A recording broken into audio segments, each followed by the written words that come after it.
told me a big, scary guy barged into the bakery and started yelling about witches. He made threats and flipped the cash register and spiked his coffee on the floor when they asked him to leave.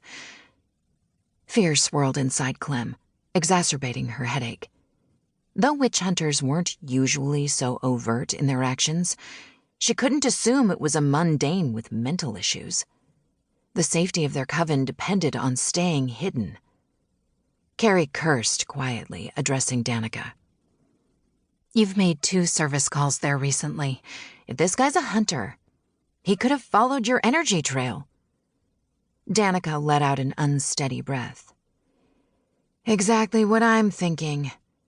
I haven't bothered using a dispersal ritual in ages. I got comfortable and careless." Of course she did. She's obsessed with the baker and his buns. "The hunter hasn't got us yet," Ethel said with a pragmatic air. "My mother told me about one who came sniffing around in the 30s. They didn't find us then either. Try to calm down." "Breathe," Clem told herself. "Stuff like this happens. It'll be okay. I'll find a way to keep them safe." Seeing how upset her cousin was, Clem moved to comfort Danica. But Priya got there first. She rubbed Danica's shoulder.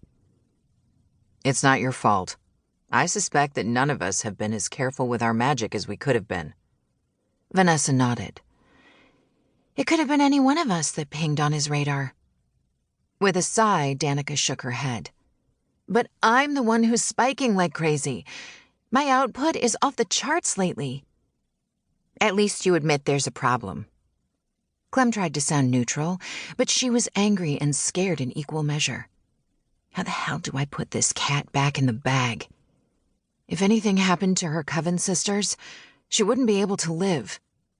Clem loved all of them so much, even if she wasn't the most demonstrative.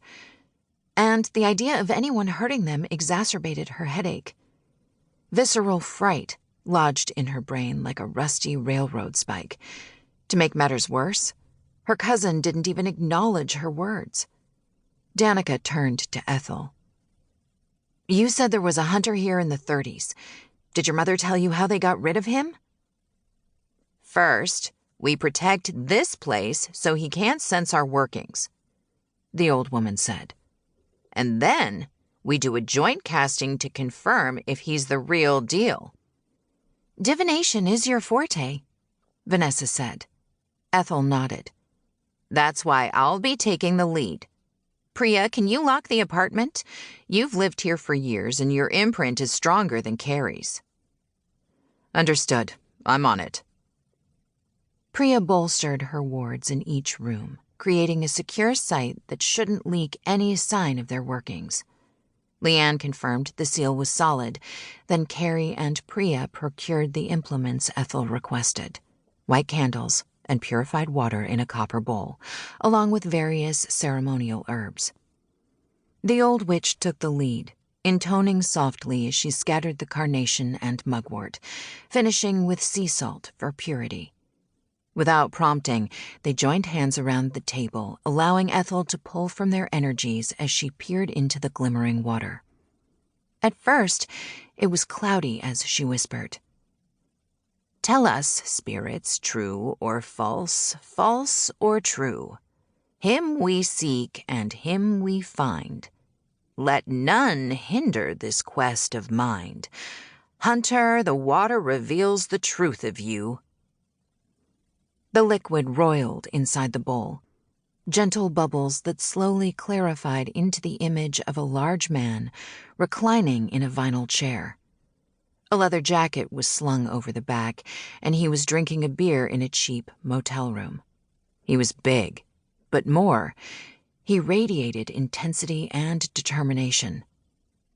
At his feet lay a battered leather satchel. He wore battered boots and torn jeans. From head to toe, he promised danger, and if that wasn't enough, he was ruggedly appealing, too. Strong jaw, dusted with dark stubble, a shock of hair so black it gleamed, and his eyes were an eerie silver gray. And though it was impossible, he stirred as they gazed on him, glancing around as if he